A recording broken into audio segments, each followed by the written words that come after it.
ইউক্রেনে আগ্রাসন শুরুর পর এবার রেকর্ড পরিমাণ ড্রোন হামলা চালিয়েছে রাশিয়া। এক রাতে প্রায় 700 ড্রোন ও 13টি ক্ষেপণাস্ত্র হামলা চালিয়েছে রাশিয়া। মার্কিন প্রেসিডেন্ট ডোনাল্ড ট্রাম্প কিয়েভকে আরও সামরিক সহায়তা দেওয়ার কথা জানানোর পরই ইউক্রেনের ওপর এমন ভয়াবহ হামলা চালানো শুরু হয়। হঠাৎ করেই আবারও আলোচনায় ইউক্রেন রাশিয়া যুদ্ধ।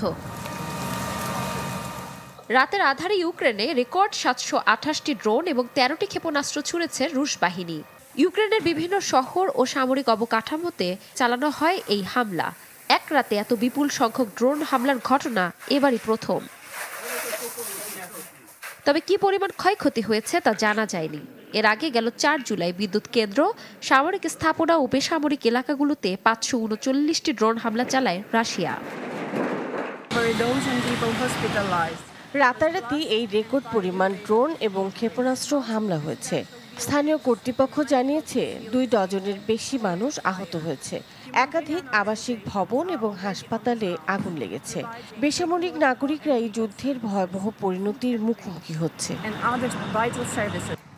এমন হামলার নিন্দা জানিয়েছেন ইউক্রেনের প্রেসিডেন্ট ভলোদিমির জেলেনস্কি। অভিযোগ করেন এভাবেই বারবার শান্তি প্রতিষ্ঠার উদ্যোগ ব্যাহত করে মস্কো। ইউক্রেনকে ট্রাম্পের অস্ত্র সহায়তা পাঠানোর ঘোষণার পরই বাড়ে রুশ হামলা।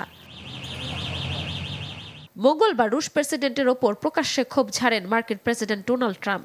গত সপ্তাহে পুতিনের সাথে ফোনালাপের পর হতাশা প্রকাশ করেন তিনি। মন্তব্য করেন, যুদ্ধ না থামিয়ে মানুষ হত্যা করে যাচ্ছেন পুতিন।